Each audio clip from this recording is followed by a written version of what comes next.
어, 원자력공학 세미나는 어, 원자로 개통설계 개요라는 제목으로 그 한국전력기술 주식회사의 김신환 처장님, 얼마 전까지만 해도 원자로 설계 개발 단장, 전무급의 설계 개발 단장을 맡으셨다가 이제 구직을 내려놓으셨는데, 김신환 박사님은 저하고 동기예요. 저하고 친구야. 그래서 80년, 우리 80학번인데, 86년에 석사를 받으시고, 석사가 선생님이 누구였죠? 박훈철 교수님이었어요. 맞아요. 박군철 교수님이 우리 처음에 학교 오시자마자 4학년 수업하시고, 1호 제자로 이제 석사 받으시고, 박군철 교수님이 나오셨던 RPI로 유학을 가셨네요. 그러니까.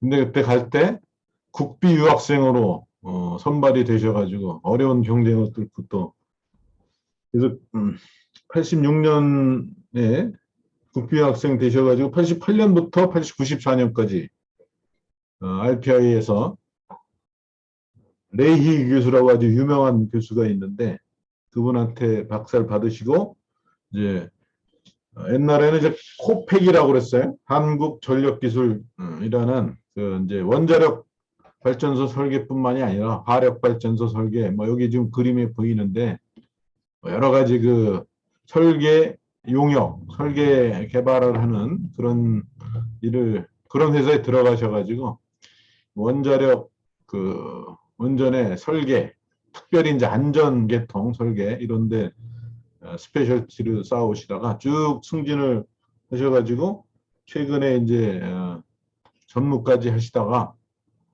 사장하시려고 잠깐 내려오신 그렇죠? 한전지술의 사장 후보십니다. 어떻게 될지 모르지만 오늘 여기 자료 보면 미리 여러분들 보라고 올려놨는데 아주 훌륭한 자료들이 많아요. 우리 학교에서 잘 배우기 힘든 것들, 현장에서 우리가 배우는 것들이 어떻게 사용되는지 오늘 잘 설명을 들을 기회니까 잘 듣고 다음 주에 또 소감을 이렇게 내도록 하세요. 우리 박수로 환영해 드립시다. 예. 소리는 안 나지만. 자, 김 박사님 부탁드립니다. 예, 시작하겠습니다. 먼저 저희 그 모교에서 우리 후배들을 대상으로 강의할 기회를 주신 주 교수님한테 감사를 드리고요. 또 과분한 그런 소개를 해주셔서 고맙게 생각합니다. 하여튼 여러분과 같이 약 한 50분 동안 원자력 개통 설계에 대해서 제가 좀 아는 바를 전해드릴 기회를 가진 것을 매우 기쁘게 생각합니다. 오늘 제가 말씀드린 내용은 어떤 뭐 공학적인 그런 기술적인 내용이 아니고 원자력 발전소를 건설을 할 때 원자로 설계라는 게 어떤 역할을 하고 전체적인 건설 과정을 봤을 때 그 중요성이 어디에 있는지 개괄적인 그런 내용을 소개를 해드릴 거고요. 여러분이 한번 들으시고 나중에 여러분이 이제 실무에 투입이 돼서 일을 하실 때 여기에 오늘 제가 소개드린 내용이 그래도 이런 건 한번 들어본 경험이 있다. 이런 그런 지식을 가지면 저로서는 그래도 굉장히 제 그 강의의 목적을 달성했다고 생각을 합니다. 그래서 제가 소개드릴 내용은 먼저 우리 그 설계라는 것에 들어가기 전에 우리나라 원자력 기술이 지금 어느 수준에 와 있는지 간단히 소개를 드리고 그 다음에 원자로 개통 설계라는 것이 어떤 역할을 하는가를 소개를 드리고 그 다음에 특히 안전성 설계, 사실 원자력 발전소를 건설을 하고 설계를 할 때 가장 많은 노력을 들어가는 부분이 안전에 대한 설계입니다. 그래서 그런 안전에 대한 설계를 할 때 가장 중요시하게 생각되는 부분이 어딘지 그런 것을 소개를 드리고 마지막으로 앞으로 우리가 지금까지 확보한 우리의 그 우수한 기술이 앞으로 사용될 기회는 어디에 있을까? 그것을 위해서 앞으로는 우리는 무엇을 준비해야 될까? 이런 내용을 간단히 같이 보기로 하겠습니다. 먼저 국내 원자력 기술의 현황입니다. 이런 내용은 여러분들이 많이 들으셨겠지만 우리나라의 원자력 기술의 시초는 일단 1959년으로 거슬러 올라갑니다. 이승만 대통령께서 원자력에 대한 중요성을 인식을 하고 이를 실현시키기 위해서 국가적인 노력을 시작을 했습니다. 그래서 여러분이 아시다시피 연구로를 도입을 했고 그 후 20년 후에 첫 원전인 고리 1호기가 준공이 돼서 발전을 시작하게 됩니다. 그리고 계속 외국 그 원전 공급사로부터 원전들을 공급을 받아서 지금 웨스팅하우스, 그 다음에 프라마톰, 프랑스제 원전을 받아서 계속 그 원전을 건설하게 되었고, 전력 산업의 중요성을 인식한 정부의 노력의 일환으로 원자력 발전소를 국가의 기반 산업으로 키우고자 하는 원전 기술 자립 계획을 수립하게 됩니다. 그래서 80년도 후반에 수립한 그런 원전 기술 자립 프로그램을 가동을 해서 미국의 기술을 도입을 해서 우리 것을 만들고 계속 우리의 고유의 노형을 개발을 하고 마침내 2010년에는 우리가 개발한 노형을 UAE에 수출하는 계가를 올리기도 했습니다. 그 후 계속 원전의 경제성과 안전성을 위한 노력을 기울여서 우리가 최신 형태의 원전의 설계를 완료를 했고 그 다음에 앞으로 더 나아가 지금 많이 회자가 되고 있는 중소형 노형 SMR도 개발을 한 경험이 있습니다. 네, 지금까지 간략한 그 원전 기술의 발달 과정이고요. 저기 처장님 잠깐만요. 네, 그 라이트 클릭을 하면 네, 이게 PPT가 아니군요. 슬라이드쇼가 아니네. 예, 예. 이게 포인터를 해서 하면 더 좋은데. 그럼 제가 하스도 이렇게 요 커서로 할게요. 예, 예, 예. 예. 그래서 지금 보시는 것은 저희가 1970년대부터 지금까지 얼마나 지속적으로 끊임없이 원자력 발전소를 건설했는가를 보여주고 있습니다. 그래서 여러분께서 지금 보시면은 우리 저 초록색 부분부터 여기 초록색 부분부터 우리가 직접 참여를 해서 개발을 했고 우리의 노형을 개발을 해서 지금까지 계속 노형을 원자력 발전소를 건설해 온 것을 보실 수가 있습니다.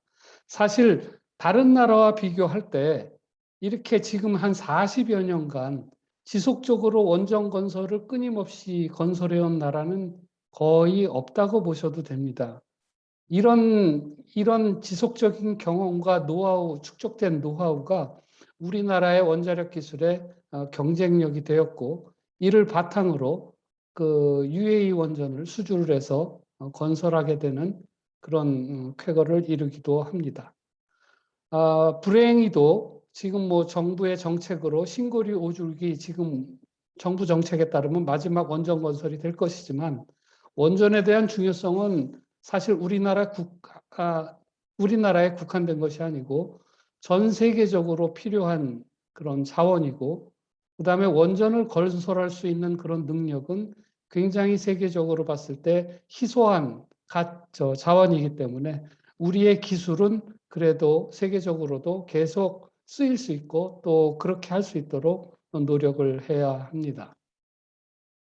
지금 보시는 바와 같이 지금 현재 24기 원전이 돌아가고 있고요. 아쉽게도 2기의 원전이 조기 폐쇄돼서 지금은 셧다운된 상태고 4기의 원전이 신고리 56, 신한울 12, 4기의 원전이 건설되고 있습니다. 해외에서는 바라카 1호기가 준공이 돼서 돌아가고 있고 2호기가 곧 준공이 돼서 곧 돌아갈 예정이고 3, 4호기도 이를 따를 예정입니다. 지금까지 노형 기술을 보게 되면 우리나라 1970년대부터 80년대까지는 외국 노형에 의존을 해왔습니다. 아까 말씀드렸다시피 웨스팅하우스와 프라마톰이 주된 공급자가 되었고 그 후 기술 자립 계획에 따라서 우리 노형인 OPR 1000을 미국 컨버션 엔지니어링 기술의 도움을 받아 만들었고 그것을 바탕으로 용량이 격상되고 안전성과 경제성이 획기적으로 향상된 APR 1400을 개발을 해서 지금까지 계속 건설을 해오고 있습니다. 이 중간에 우리가 그 중소형 노용의 미래 가능성하고 그런 우수성을 인식해서 스마트라는 중소형 원전의 기술 개발을 착수를 했고, 모든 설계는 지금 완료된 상태고 지금 인허가를 받고 있습니다. APR 1400 이 기술을 더욱더 향상시켜서 안전성과 경제성을 더 높일 수 있는 그런 APR 플러스 원전 노용에 대한 설계도 완료를 했고, 국내에서는 인허가를 획득한 바가 있습니다.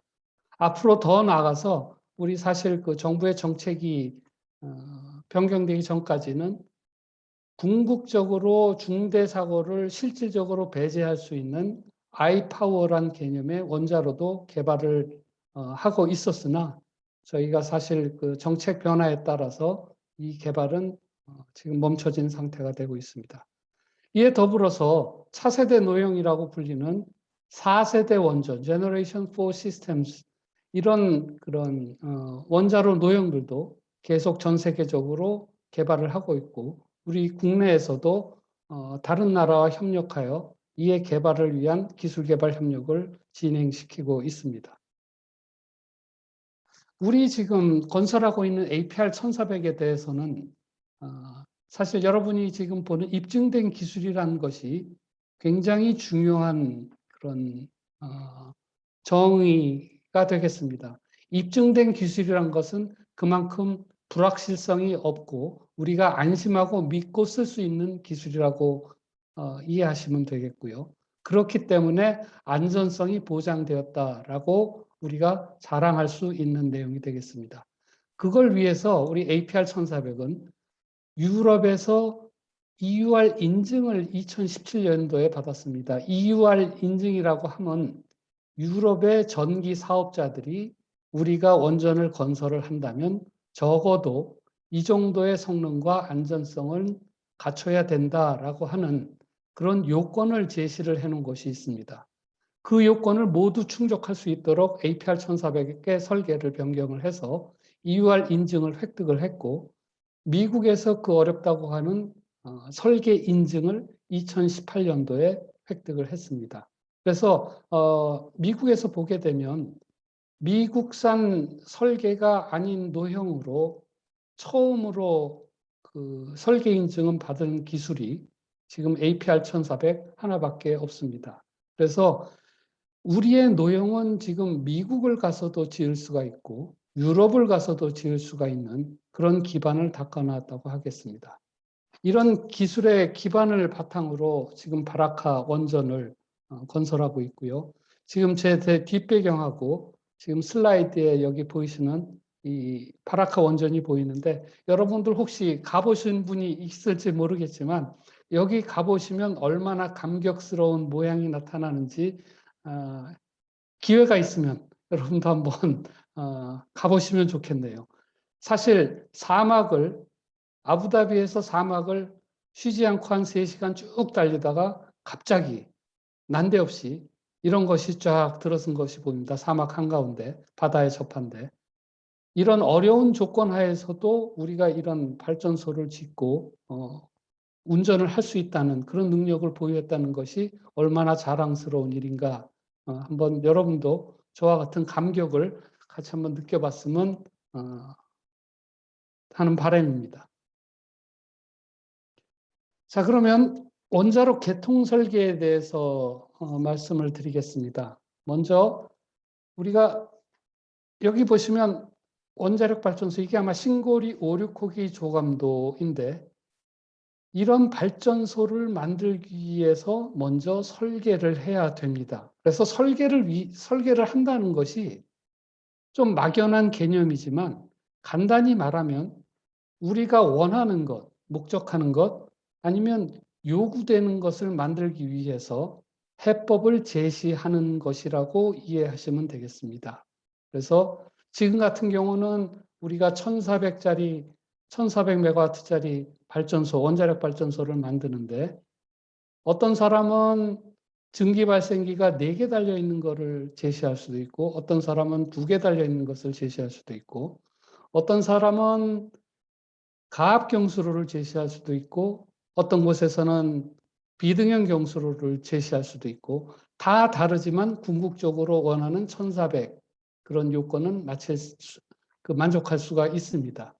그래서 궁극적으로 여기에는 정답이 있는 것이 아니고 가장 최적화된 솔루션이 있다라고 보시면 되겠습니다. 그래서 궁극적으로 설계의 경쟁력은 설계가 끝난 다음에 나타난 것이 아니고 건설을 한 후에 그다음에 얼마나 경제적으로 건설을 했으며 얼마나 또 우수한 성능으로 원자력 발전소가 돌아가는가로 나타나게 됩니다. 그래서 우리 지금 현재까지의 운전 그런 이력과 현재까지의 건설 이력을 보게 되면 공사비 측면이나 운전 성능 측면에서 APR 1400은 다른 요령에 결코 뒤지지 않은 우수한 경쟁력을 보유하고 있습니다. 그것을 위해서 우리는 지금 학교에서 배웠던 것 모든 것을 다 활용을 해서 성능이나 안전성을 향상시키는 노력을 하고 있습니다.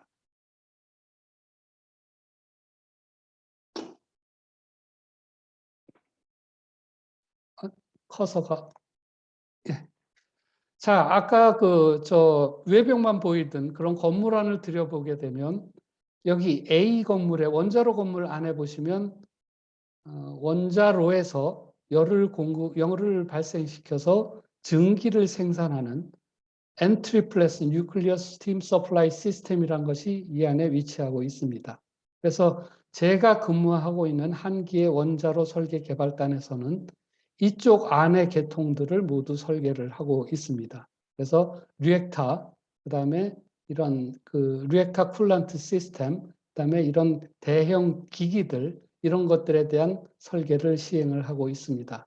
이런 원자로 건물이 이런 보조 건물로 둘러싸여 있습니다. 이 보조 건물에는 이 엔트리 프레스 시스템이 작동을 제대로 하고 그다음에 필요시 비상시 안전계통들이 작동을 할 수 있도록 모든 안전계통과 보조계통들이 이 건물에 위치하고 있습니다. 그래서 안전에 대한 성능이 여기에 배치된 기기들에 의해서 좌우가 되기 때문에 이 보조 건물과 원자로 건물이 가장 중요한 원자력 발전소에 있어서 파워 블럭이라고 보시면 되겠습니다.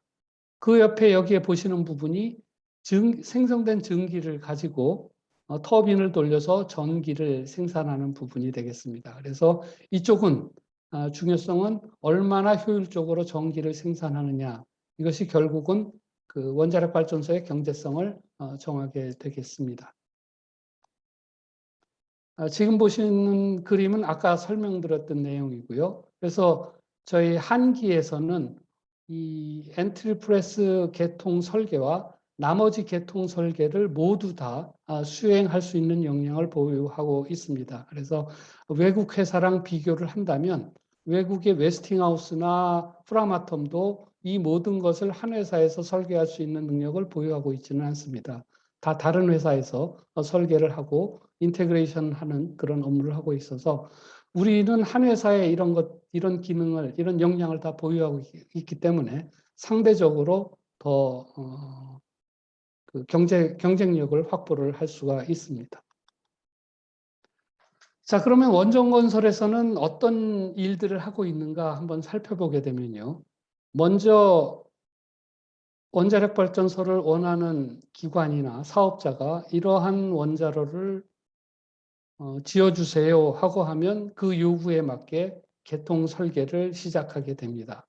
거기에 나오는 요구사항은 사용자가 원하는 요구사항도 있지만 원자력 발전소의 가장 중요한 안전성과 관련돼서는 인허가적으로 요구를 하는 사항이 굉장히 많게 됩니다. 그래서 사용자와 요구하는 사항과 인허가에서 요구하는 사항을 모두 다 실현시키기 위한 노력이 설계의 업무가 되겠습니다. 그것을 바탕으로 각 계통, 필요한 계통들을 위치를 시키고 용량들을 결정을 하고 어떤 기기가 필요한지를 다 정의를 하면 그 거기서 나온 결과를 바탕으로 세부적인 기기들을 설계를 하게 되고요. 그다음에 이것을 이 기기 설계를 바탕으로 제작을 하고 그다음에 우리가 이런 것들을 모든 것들을 구매를 해서 원자력 발전소 안으로 갖고 와서 건설을 하고 설치를 하게 되겠습니다.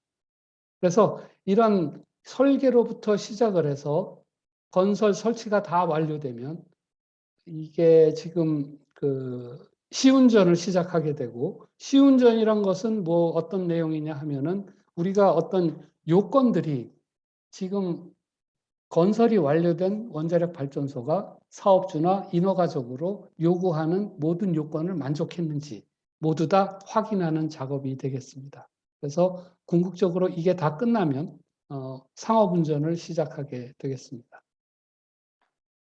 그래서 지금 이런 일들이 어떤 그 이해 당사자들이 모여서 일을 하느냐를 나타낸 그림인데요. 지금 우리나라에서는 한수원이 발주자가 되고요. 여기는 이제 사용자가 되겠죠.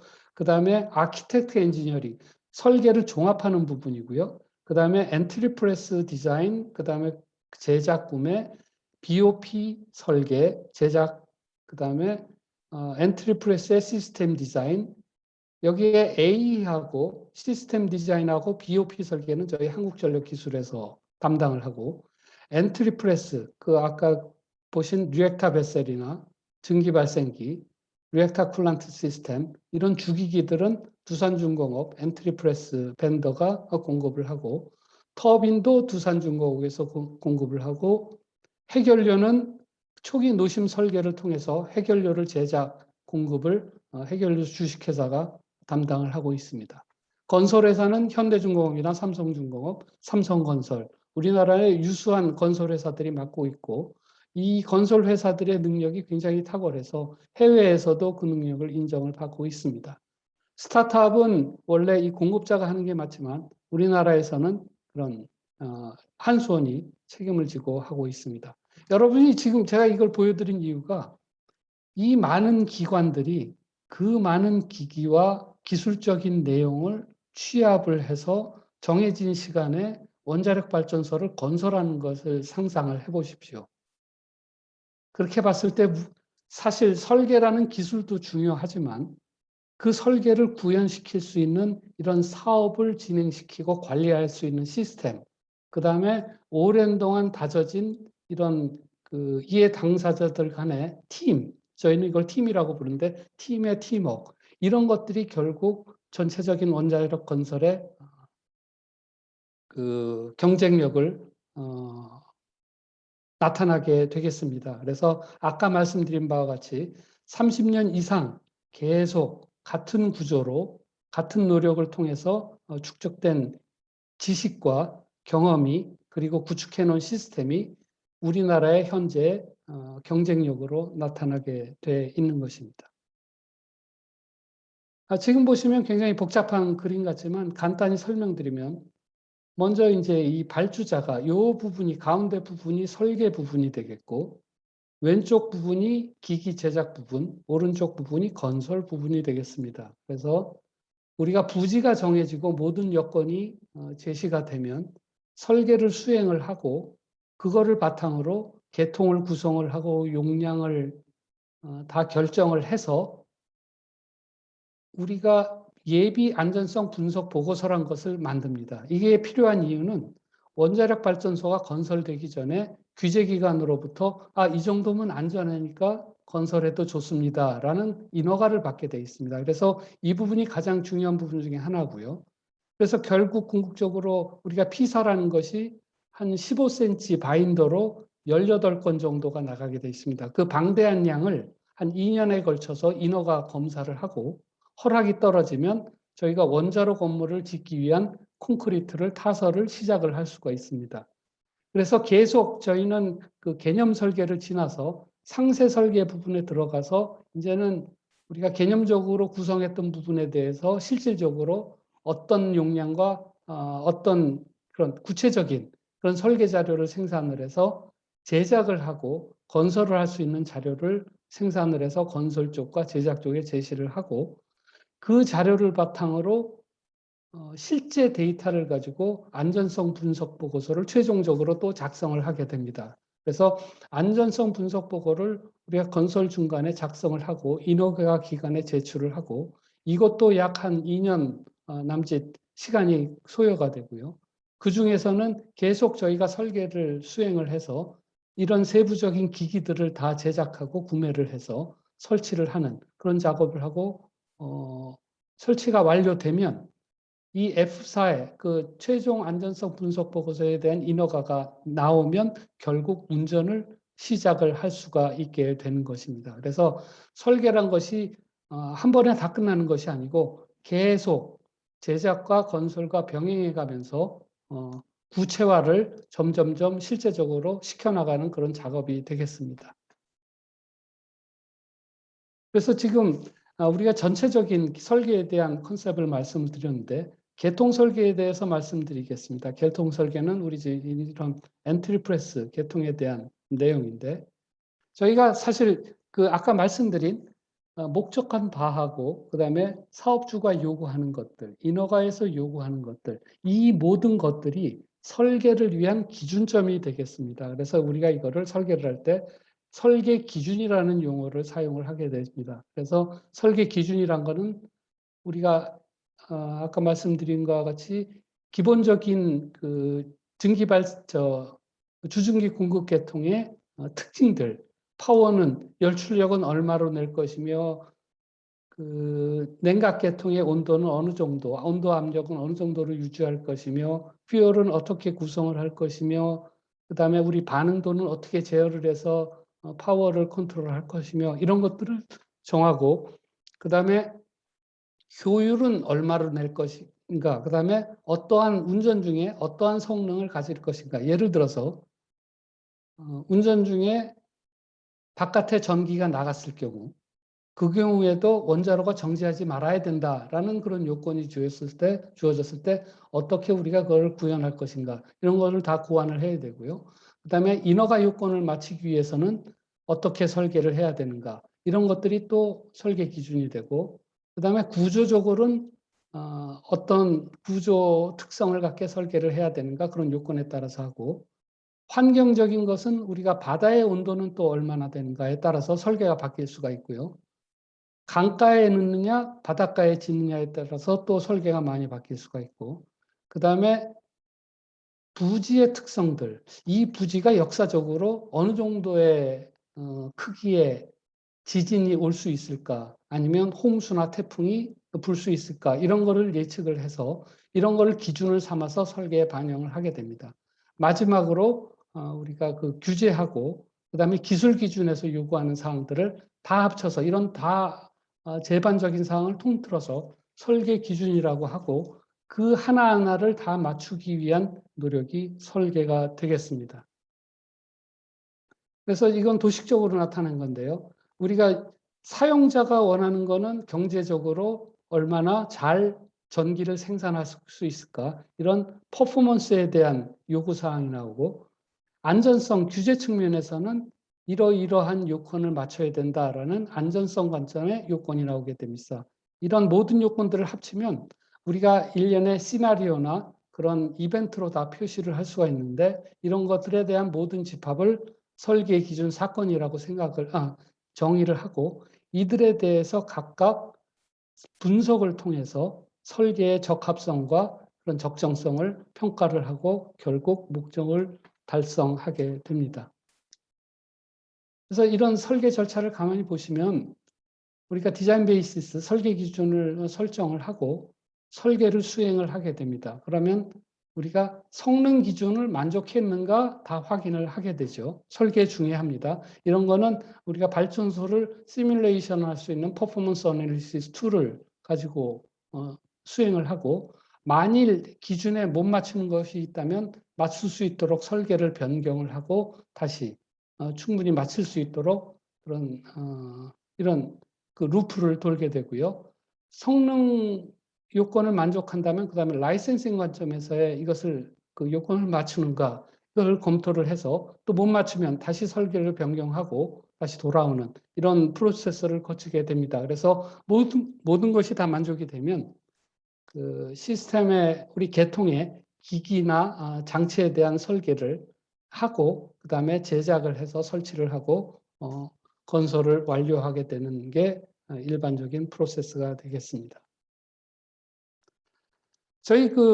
이거는 저희 회사 특별히 한전국전력기술의 조직을 어떻게 구성하고 있느냐인데 저희가 오랫동안 이런 기능으로 구성을 했는데 지금까지는 매우 효율적이고 그러한 효율적인 그 기능 구성으로 평가를 하고 있습니다. 그래서 보시게 되면 원자로 노심을 관리하고 운전하는 리액터 엔지니어링 부분, 그다음에 우리 유체 계통, 그 계통을 구성을 하고 용량을 결정하는 그런 플루이드 시스템 엔지니어링, 그다음에 기기의 특성에 따라서 구조해서 기기의 설계를 하고 있는 미케니컬 엔지니어링, 그다음에 모든 것을 자동적으로 운전하고 안전계통을 작동하게 하고 운전에 필요한 계측과 제어를 담당하는 INC 시스템 엔지니어링, 그다음에 이 설계가 다 됐을 때 성능과 안전성을 확인할 수 있는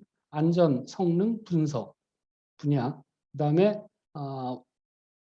건설이 완료되고 난 다음에 시운전에 지원을 하는 그런 스타트업 엔지니어링 이렇게 구성이 되어 있습니다.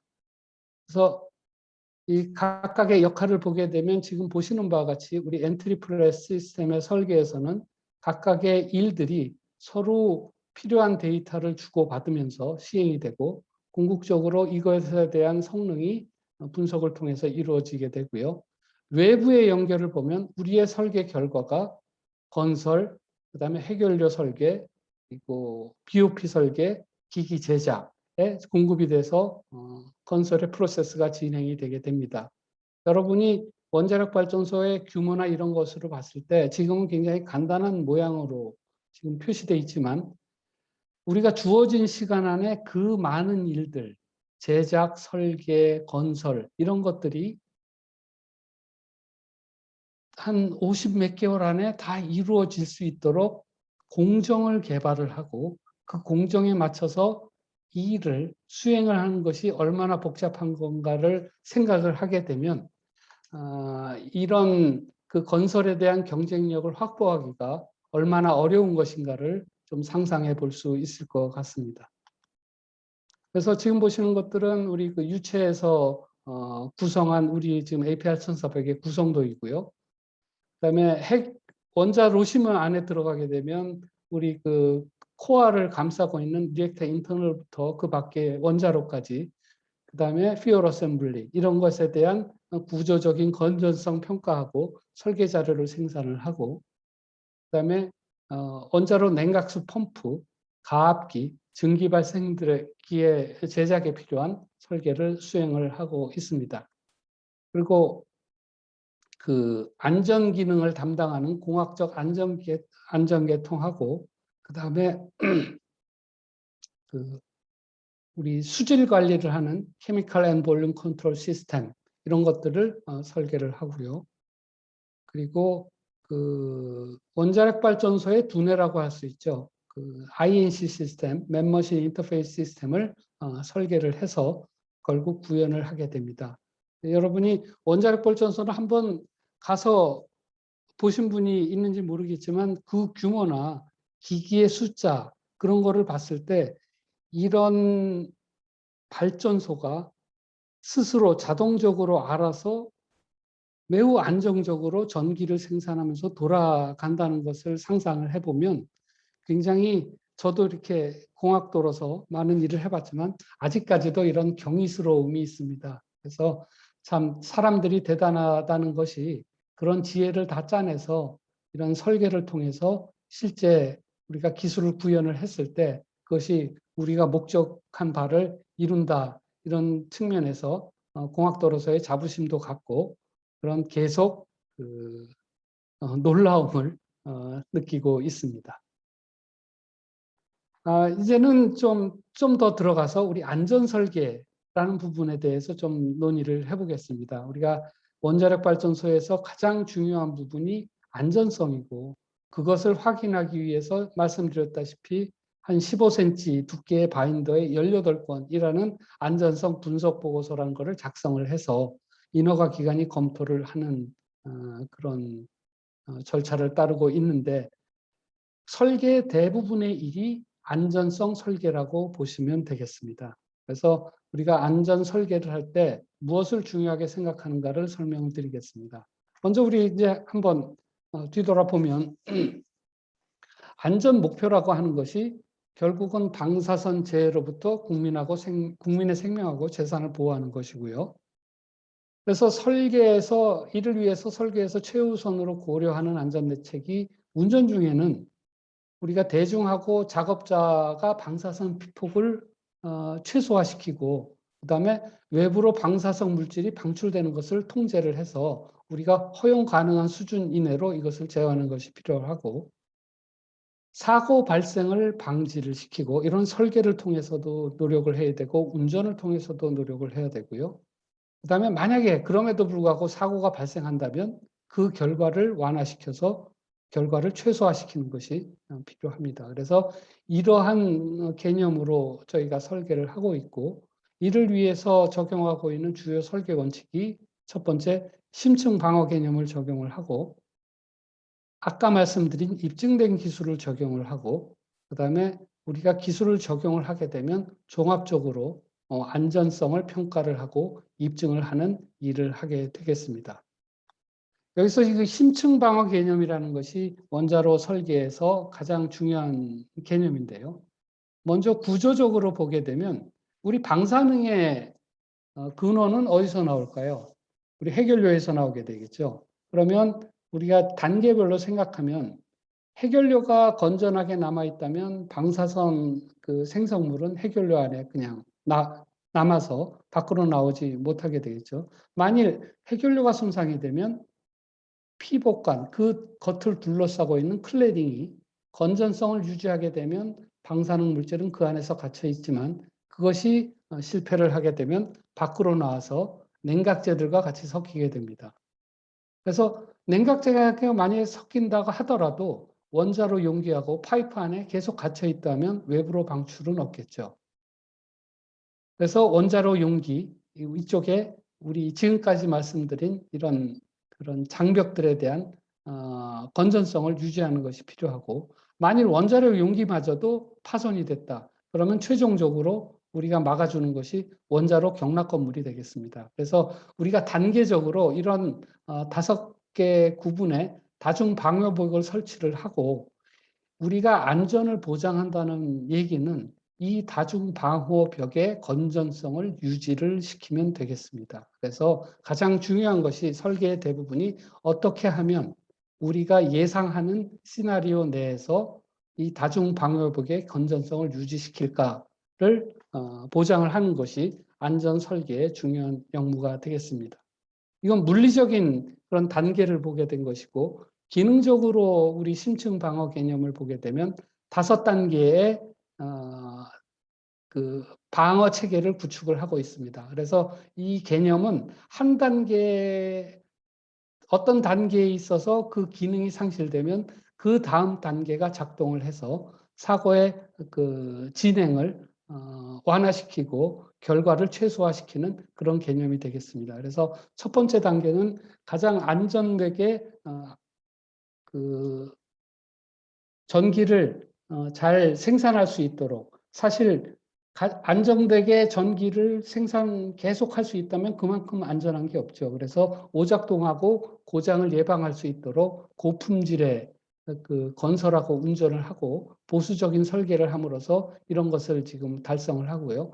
그 다음 단계로는 운전을 하고 있을 때 이상 사태가 발생을 하게 된다면 그 이상 사태를 다시 정상 상태로 돌려보낼 수 있게끔 그런 제어할 수 있는 계통들을 구축하게 됩니다. 그래서 이상 상태를 탐지하고 제어하는 그런 기능, 그게 2단계고, 2단계가 작동을 해도 그것을 잡을 수가 없다면 원자로를 정지시키게 되고, 그 다음에 3단계로 들어가게 되겠습니다. 3단계에서는 그럼에도 불구하고 이 상황을 계속 진화되는 것을 막는데, 이런 것들은 우리가 설계 기준 사고 범위 내에서 제어를 하게 됩니다. 그래서 여기에 작동되는 것들이 공학적 안전 설비가 되고, 그래서 모든 것들이 안정화된 상태로 제어되는 게 최종 목표가 되겠습니다. 예전까지만 해도 우리가 지금 이런 5단계로 심층 방어가 구성이 되어 있는데, 후쿠시마 사고 이후에는 3단계를 한 단계 더 명시적으로 강화를 시켰습니다. 그래서 이건 뭐냐면, 우리 공학적 안전 설비들이 다 작동을 해서 안정된 기능으로 가지만, 이때 상황은 안전 설비가 작동을 안 하면 이거는 모든 게 다 페일 되는 경우니까 4단계 중대 사고로 넘어가게 돼 있죠. 이 중간에 한 개의 방어 체계를 더 놓게 됩니다. 그래서 우리가 다중사고가 일어나서 안전설비마저도 고장이 났을 때도 이 상황을 노심 손상이 가지 않도록 제어할 수 있는 그런 단계를 더 하나 두는 게 지금 3B라는 단계를 더 두고 설계를 하고 있고, 이것들이 다 작동을 안 한다면 궁극적으로 노심 손상이 가게 돼서 이거는 추가적인 안전 설비하고 중대 사고 관리를 적용을 해서 궁극적으로는 원자로 광락 건물의 건전성을 유지하는 것이 최선의 목적이 되겠습니다. 그래서 단계별로 중요한 것이 각 단계별로의 기능은 서로 독립적이고 격리되어 있어야 된다라는 가장 중요한 원칙이 되겠습니다. 그래야 한 단계가 고장이 나더라도 그 다음 단계가 작동을 한다는 보장을 가질 수가 있고요. 최종적으로 그럼에도 불구하고 중대 사고가 일어나서 방사능 물질이 누출이 된다고 하면 그 다음에는 주민들의 소개, 이런 소외 비상 조치를 구비를 해서 이런 5단계의 심층 방어 전략을 기반으로 설계를 하고 있습니다. 여러분이 실무에서 일하다 보면 지금 여기 나온 말처럼 다중성, 독립성, 다양성, 운전 중 상시 기능 점검, 고장 시 안전한 방향으로 작동, 이런 말을 들으실 거 있던데, 들으실 기회가 있을 텐데, 다중성이라는 것은 우리가 안전 기능을 작동하는 계통이 하나를 두게 되면, 만약에 그것이 고장나면 이거 기능을 제공을 할 수가 없겠죠. 그럴 경우에는 적어도 하나가 고장났을 때도 기능을 할 수 있어야 된다라고 하는 그런 요건을 둔다 그러면 2개를 놓게 되겠죠. 그럼으로써 우리가 안전계통이 작동할 수 있는 확률을 높일 수 있고, 그 다음에 2개를 놓는다고 했을 때 하나가 고장난 것이 다른 하나에 영향을 주면 안 되겠죠. 그래서 그런 것들은 서로 독립성을 갖고 설계를 돼야 된다. 그래서 전원도 다른 전원을 쓰고 수원도 다른 수원을 쓰고 뭐 이러한 그런 설계를 하게 됩니다. 다양성이라고 하면 똑같은 걸 2개를 놨는데, 우리 여러분들 자동차를 생각을 하면 리콜하는 경우가 있죠. 리콜하는 경우는 모든 그 브랜드 한 모델의 자동차가 공통적인 결함을 갖고 있는 것입니다. 그래서 이런 경우에도 우리가 똑같은 걸 2개 놓게 되면 그런 위험성이 있기 때문에 작동 원리나 물리적인 작동 원리나 개념이 다른 그런 계통으로 2가지를 구비해 놓는 것, 그런 것이 다양성이 되겠습니다. 그리고 운전 중 상시 점검 기능은 안전 계통의 중요성으로 볼 때 운전하면서 늘 그 기능을 확인할 수 있어야 됩니다. 그리고 고장 시 안전한 방향으로 작동해야 된다는 요건은, 만약에 밸브 하나가 고장 난다면 원자로 냉각이라는 관점에서 봤을 때 이 밸브가 열린 채로 고장 나는 게 유리한지 닫힐 채로 고장 나는 게 유리한지 그것을 판단을 해서 유리한 쪽으로 고장이 나도록 설계를 하게 됩니다. 그래서 어떤 밸브 예를 들어서 보면 fail to close 하면은 이 밸브는 만약에 전원이 끊기거나 고장이 나면 닫혀지는 그런 식으로 그 밸브를 제작을 하고 설계를 한다는 그런 개념이 되겠습니다. 그래서 여기는 우리가 공학적 안전 설비하고 심층 방어 3단계에 대응하는 안전계통들을 예시를 하고 있는데, 먼저 비상노심 냉각 계통, 그다음에 잔열 제거를 하는 계통, 그다음에 잔열 제거를 하더라도 궁극적으로 최종 열 제거원으로 열을 분배시키는 계통, 그다음에 경락 건물에 열을 제거하는 계통, 그리고 수소 만약에 사고 시에 수소가 발생된다면 그것을 제어하는 계통, 그다음에 이 모든 계통을 주관하는 그런 INC 계통, 플랜트 프로텍션 시스템이라고 합니다. 그리고 과압 방지, 그리고 비상 전원. 여러분이 이런 능동적인 기기를 사용을 해서 안전 기능을 할 때 전원이 꼭 필요하기 때문에 이런 비상 전원의 중요성은 아무리 강조해도 지나치지 않습니다. 네, 다음 중대 사고 관점에서는 최종 목표가 아까 말씀드렸다시피 이 원자로 건물의 건전성을 유지를 하는 것입니다. 그래서 안이 어떻게 되더라도 이 건전성을 유지를 하면 방사능 물질이 외부로 유출이 안 되기 때문에 이러한 방안들을 다 구비를 하고 있습니다. 그래서 이런 것들의 기능을 하는 것들이 우리가 막아야 될 현상이 이 원자로가 압력이 너무너무 높아져서 빵 하고 터지는 그런 고압으로 터지는 그런 현상을 막기 위해서 압력을 줄여줄 수 있는 그런 설비가 필요하고요.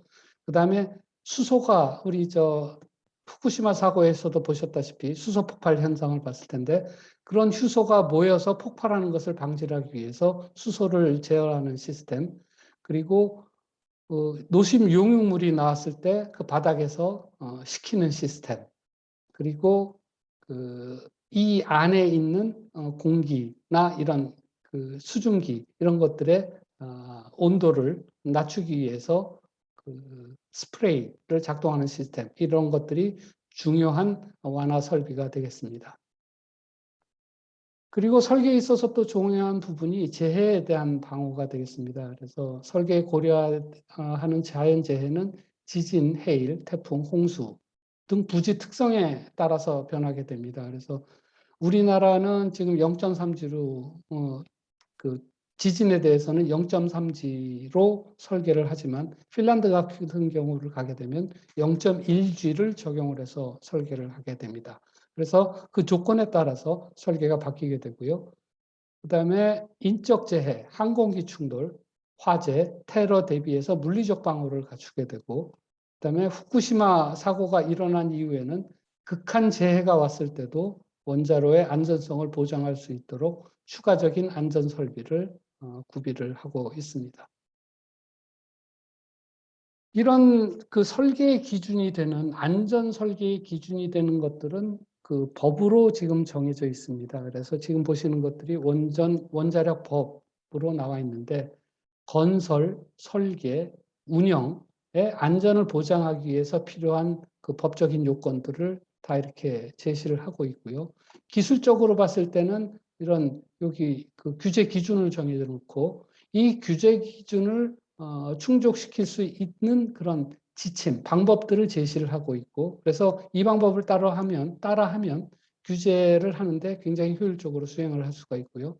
그 다음에 규제에서 허용하고 있는 산업기술 기준, 이런 것들이 다 정해져서 이런 것들이 하나하나가 아까 말씀드린 설계의 기준이 되겠습니다.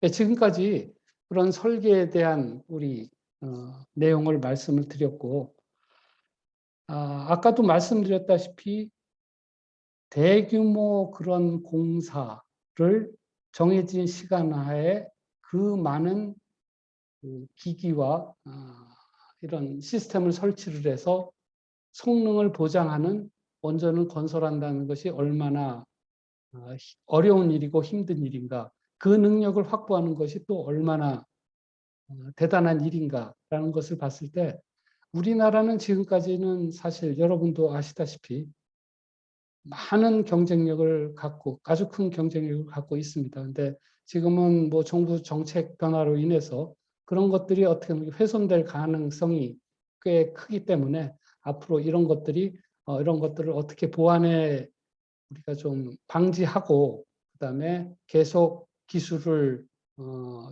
발전시킬 수 있을까라는 것이 제가 개발단을 운영을 할 때 가장 중요하게 생각했던 부분이었고요. 그리고 또 아까 얘기했다시피 원자력 기술이라는 것이 세계적으로 희소한 자원이기 때문에 우리가 역할할 수 있는 부분이 아직은 많을 수 있다라는 그런 희망은 있습니다. 그래서 지금 보시면 원자력의 우리 기회를 보시게 되면 우리 주 교수님도 밖에서 원자력의 중요성을 그 기후 변화 대응으로 인해서 중요성을 설명하고 계시고, 모든 나라에서 이런 것은 공통적으로 다 인식을 하고 있습니다. 그래서 앞으로 원자력의 기회는 기후 변화에 대응에 있어서 가장 유용하게 쓰일 수 있는 자원이다라는 것으로 저희가 얘기를 할 수 있겠고요. 이러한 관점으로 봤을 때 우리 세계 시장에서의 원자력에 대한 전망은 그 기술 개발 도상국하고 일부 선진국들에서도 계속 원자력 발전소는 대형 원자로, 상업용 원자력 발전소는 건설될 전망이고요. 왜냐하면 그 전력에 대한 공급 수요가 상당히 늘어날 것이고, 이를 효과적으로 충족시킬 수 있는 방안이 원자력이 가장 유리하기 때문에 이에 대한 건설은 계속 지속될 것이고, 그 다음에 가동 중인 원전도 장기적으로 계속 운전이 될 것입니다. 미국에서는 40년 설계로 40년으로 설계된 원전을 지금 60년, 80년까지 늘려서 지금 운전을 하고 있고, 앞으로는 100년까지도 이런 우리 그 기기에 대한 건전성이 보장이 된다면 가능하다는 그런 예측이 나오고 있습니다. 그래서 가동 중인 원전이 장기 계속 운전을 할 것이고, 그다음에 우리 진보된 기술이 실현될 것으로 보입니다. 우리 지금 개발하고 있는 SMR, 미국에서도 개발하고 있고 각 나라별로도 이런 경쟁이 치열한데, 그런 SMR이 개발이 돼서 안전성하고 경제성이 향상이 되고 유연하게 운전할 수 있는 그런 능력을 더 부여할 것으로 보이고요. 그다음에 혁신 기술을 적용을 해서 원자력의 경제성과 안전성이 더 향상될 것으로 보입니다. 이에 예시되는 것들이 사고 저항성 연료를 개발을 하고, 그다음에 디지털 혁신 기술을 적용을 해서 안전성과 경제성을 더 늘릴 수 있다고 보게 되겠습니다. 그래서 이런 그 글로벌하게 보면 원자력에 대한 전망이 그래도 좋은 것으로 보이지만, 앞으로 우리가 해결해야 될 문제들이 건설하고 운영의 견제성을 어떻게 확보를 하느냐. 미국에서, 그다음에 프랑스, 핀란드에서 같이 건설하면서 경험했던 그런 그 실수나 그런 비효율성, 이런 것들을 어떻게 제거를 하고 계속 그 건설을 하느냐, 이런 것들이 지금 이슈가 되고요. 그다음에 안전성에 대한 인식, 대중이 안전성에 대한 인식을 어떻게 호의적으로 바꿀 수 있을까라는 그런 노력이 필요하고, 그다음에 사용 후 해결에 대한 처리. 사실 이것은 지금 핀란드나 스웨덴에서 이미 건설을 사용 후 해결 처분장을 건설을 하고 있고, 그렇기 때문에 이거에 대한 효과성은 조만간 입증이 될 것으로 보고요. 그렇기 때문에 국제적인 협력과 같은 공동 개발이, 기술 개발이 필요하다고 생각합니다. 그래서 오늘 강의를 마치면서 우리 원자력 기술에 대해서 좀 다시 한번 돌아보게 되면은, 원자력은 기후변화에 가장 효과적으로 대처할 수 있는 에너지이고, 국내 원자력 기술의 경쟁력은 저희가 지금까지 쌓아온 그 경쟁력이 지금까지는 유지를 하고 있습니다. 그렇지만 이 기술이란 것도 운동과 마찬가지로 안 하게 되면은 이 근육이 풀어지는 것처럼 같은 효과가 나타나게 됩니다. 그래서 앞으로 어떻게 하면 우리가 보유하고 있는 기술을 유지하고 발전시킬까, 이런 고민이 필요하고요. 미래의 원자력 기술은 하여튼 기술 혁신을 통해서 가장 효과적인 방법으로 기후변화에 대응을 하고 에너지 수요를 충족시킬 수 있는 기술이고, 그렇기 때문에 지속 가능한 원자력 기술 개발 노력이 필요하게 되겠습니다. 그래서 나머지 부분은 저희가 앞으로 계속 고민하고 여러분들처럼 우수한 인력들이 우리의 기술을 계속 유지하고 발전시킬 수 있도록 받쳐주는 것이 매우 중요한 사항이라고 하겠습니다. 예, 지금까지 제가 조금 시간이 지났는데 제 강의 내용은 마치게 되고, 혹시 여러분 궁금한 것이 있으면 질문해 주시면 답변하도록 하겠습니다. 감사합니다.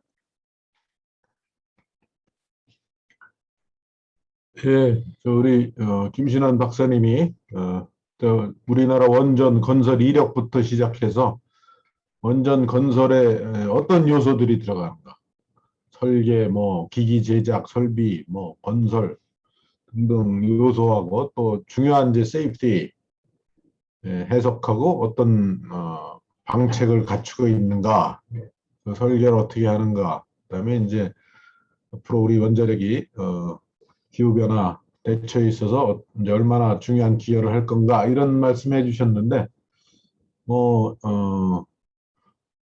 대체로 쉽게 설명을 해 주셨는데 아마 약어 같은 거를 학생들이 모르는 경우가 많아가지고 이해가 안 된 부분도 좀 있었을 거예요. 그래서 지금부터 한 10분 동안 이렇게 궁금하셨던 거 이렇게 질문하시기 바랍니다. 손을 들고 질문해 주세요.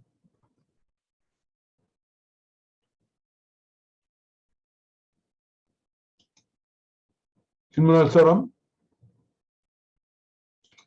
AE가 뭐예요? AE? 아까 A라는 말을 많이 쓰셨는데. A란 말인데 그것도 죄송합니다. 하여튼 뭐, 원자력을 이 일을 하다 보면 사람들이 가장 불만이 많은 것들이 약어들을 너무 많이 사용한다는 거예요. 그래서 A라고 하는 거는 아키텍트 엔지니어링이라고 해서 종합, 우리가 건설할 때 필요한 그 종합을 하는 역할입니다. 설계, 구매, 그다음에 건설 이런 것들을 종합적으로 관리하는 그런 역할을 아키텍트 엔지니어링이라고 합니다. 우리말로는 뭐 없어요? 뭐라고 하는 거예요? 그게 사업주 지원하면 조금 부족하고 역할이 감이 이게 앞으로 이것도 우리말이 좀 뭔가를 정의를 만들어내야 될 부분이고요. 영어로 하면 생각합니다. 아키텍트 엔지니어링 그러면 건축 설계 이렇게 건축 공학 이런 거잖아요. 아키텍처죠, 그거는. 이거는 아키텍트. 아키텍트. 예, 그래서 이거를 하나의 쭉 모든 프로세스를 제반적으로 관리하고 하는 그런 역할로 보게 되면 되겠습니다. 음.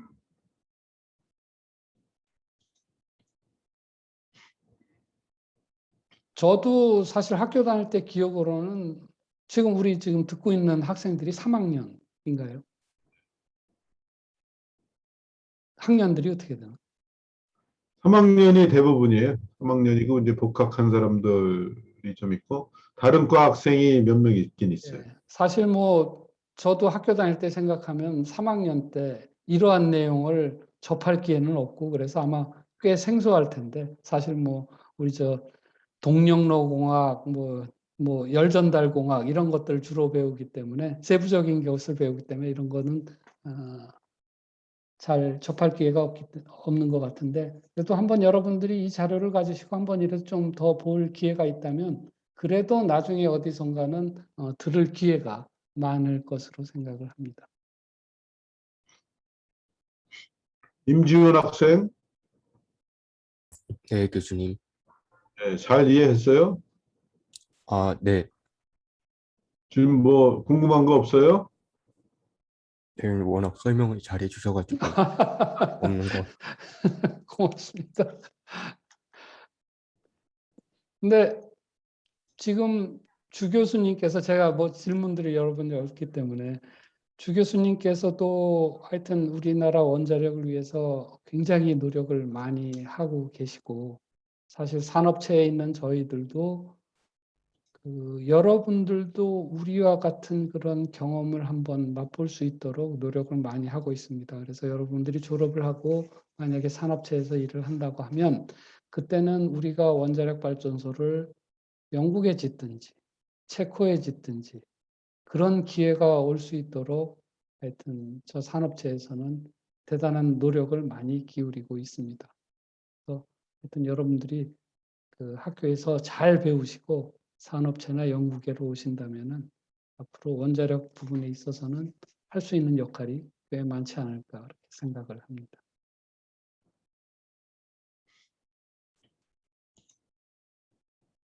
여기 지금 질문 생각나는 사람이 없는 모양인데 그 원전 아니죠. 한전 한국전력기술 주식회사에서 APR 1400 그 구성 구조 이거에 대해서 아주 팬시한 그런 영상을 만든 게 있는데요. 그걸 보면은 야, 이 원전이 얼마나 대단하고 아까 이제 인테그레이션 하는 게 감동이다 이런 말씀하셨는데 이걸 보면 정말 그 어프리시에이션을 할 수 있을 거예요. 그래서 그거를 잠깐 틀어줄 테니까 아니 그거 뭐 지금 내 카톡으로 공유했어요. 그래서 다들 보시면 되겠지만 지금 잠깐 틀어줘 볼게요.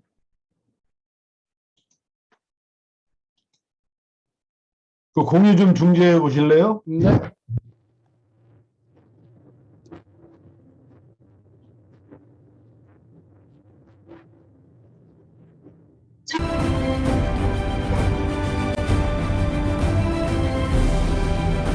(1975년) 설립된 한국전력기술은 한국표준원전 OPR-1000과 국제 경쟁력을 보유한 차세대 원전 APR-1400 그리고 중소형 원전인 스마트에 이르기까지 다양한 원전의 설계 기술을 갖춘 세계적인 회사입니다. 국제 경쟁력을 갖춘 차세대형 원전 APR-1400은 신고리 3호기에 적용되어 상업운전 중이고 신고리 4, 5, 6호기와 신한울 원전 1, 2호기 역시 APR-1400을 적용해 건설 중입니다. APR-1400은 UAE 수출에 이어 세계 시장 진출을 지속적으로 추진하는 등 명실상부한 세계 시장의 표준 모델로 자리 잡아가고 있습니다.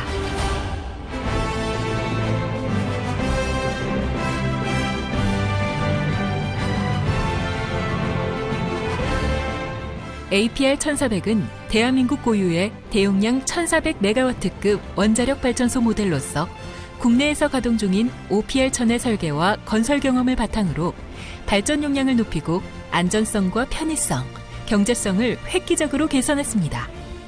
특히 APR-1400은 설계 단순화, 설계 여유도 확보 및 인간공학적 설계 등을 통해 사고 저항력을 강화하고 다중 안전주입 계통과 안전정지 계통의 설계 보강, 사분면 배치 등으로 노심 손상 가능성에 한 차원 높은 대응이 가능합니다.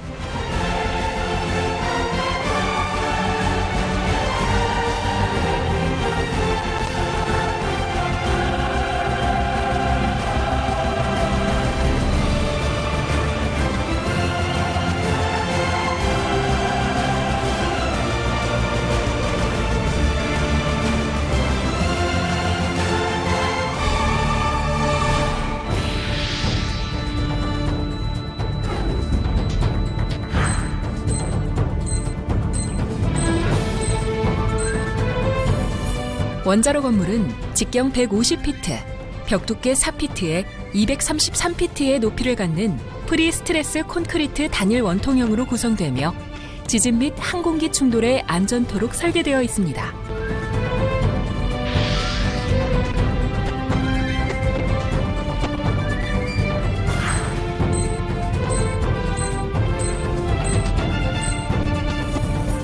보조 건물은 4계열 안전계통에 적합한 사분면 분리 개념을 적용하였습니다. 한국 표준형 원전의 2차 보조 건물 및 원전 연료 건물을 보조 건물에 통합 설계하였으며 원자로 건물과 공동 매트 기초로 설계하여 내진성을 제고하였습니다.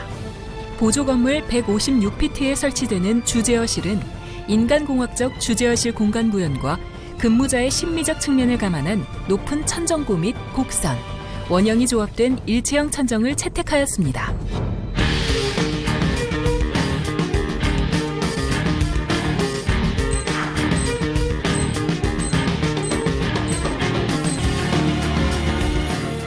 터빈 건물은 지하 1층, 지상 3층으로 구성되며 원자로 건물에 대한 방사성 배치 형태로서 보조 건물에 인접한 장방형 형태로 구성되어 있습니다. 터빈 건물 135피트에 설치되는 주요 기기는 증기 발생기로부터 공급되는 고온, 고압의 증기를 팽창시켜 기계적 에너지인 회전력으로 변환하는 터빈과 변환된 기계적 에너지로 발전기를 회전시켜 전기를 생산하는 발전기가 설치됩니다.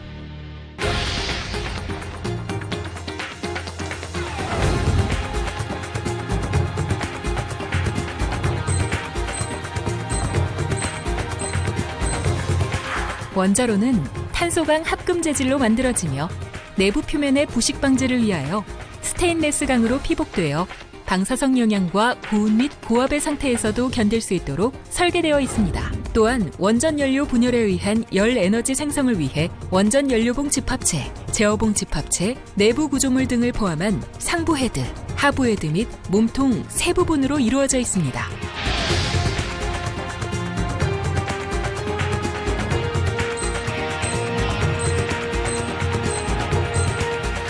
증기 발생기는 원자로의 노심에서 발생된 열을 1차 측 냉각제를 통해 2차 측의 급수를 증발시켜 증기를 만든 후 터빈으로 유입시켜 전기를 생산합니다.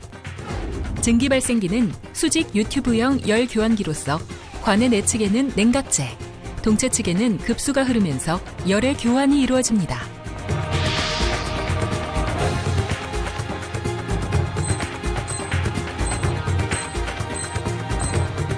원자로 냉각제 펌프는 원자로 냉각제 계통의 냉각제를 순환시켜 발전소의 운전 중에 생성된 열을 적절히 제거해줍니다.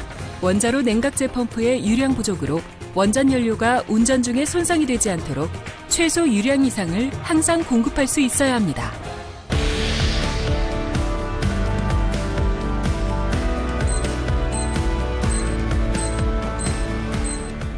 가압기는 수직 원통형 압력용기이며 원자로 냉각제 계통의 압력을 유지하고 발전소의 운전 상태가 바뀌는 경우 원자로 냉각제 계통의 최적 변화를 보상해줍니다. 가압기 상부에 설치된 안전 밸브는 원자로 냉각제 계통의 압력이 과잉으로 올라갈 때 방출하며 바닥에 수직으로 설치된 침수형 전열기는 가압기의 압력을 올리거나 유지시킵니다.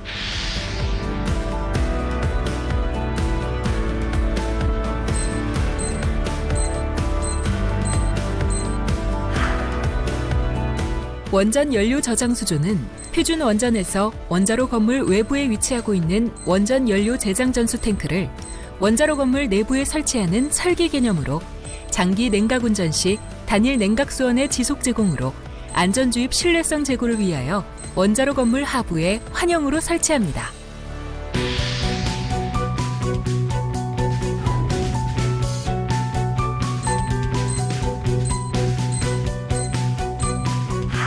보조 건물의 주제어실은 인간공학적 주제어실 공간 구형과 근무자의 심미적 측면을 감안해 복층 천정고 및 곡선과 원형이 조합된 일체형 천정을 채택했으며 방사성 등기구 배치 및 간접 조명으로 쾌적한 근무 환경을 조성했습니다. 여기에 MMI 설계 개념을 적용한 컴퓨터 기반의 소형 다중 워크스테이션 및 대형 정보 표시반을 도입하여 컴퓨터 정보 처리와 그래픽 화면을 통한 운전 정보 및 제어 표시가 가능하도록 했습니다.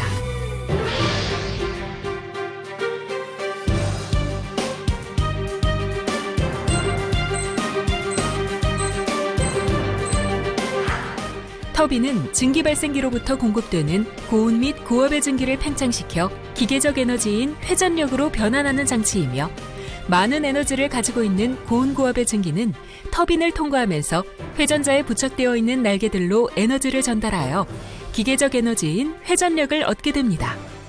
한 대의 고압 터빈과 세 대의 저압 터빈이 직렬로 설치됩니다.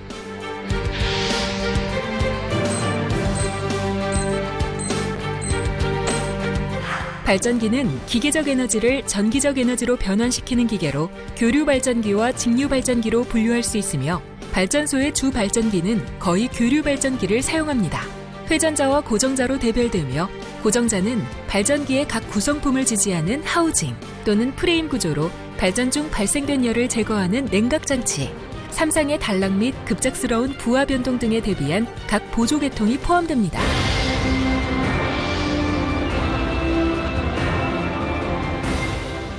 APR 1400은 세계 최고 수준의 안정성을 갖춘 차세대 원전으로서 이미 유럽 사업자 요건과 미국 원자력 규제위원회의 표준 설계 인증을 취득한 바 있으며 한국전력기술은 UAE 원전 수주를 넘어 클린 에너지를 향한 지속적인 세계 시장 진출을 위해 끊임없이 노력하겠습니다. 자, 어때요? 보니까 대단하죠?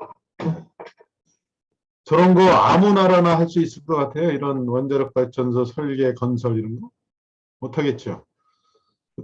그리고 또 할 수 있는 나라 중에서도 아무나 할 수 있는 게 아니야. 이게 잘 훈련되고 경험이 많은 그런 엔지니어들이 각 분야에 여러 수백 명, 수천 명들이 모여서 이제 그걸 할 수 있는 거죠. 그걸 이제 우리나라가 할 수 있고 그런 걸 한국전력기술이 할 수 있는데 이런 걸 또 리드하는 사람들이 우리과 출신들이에요.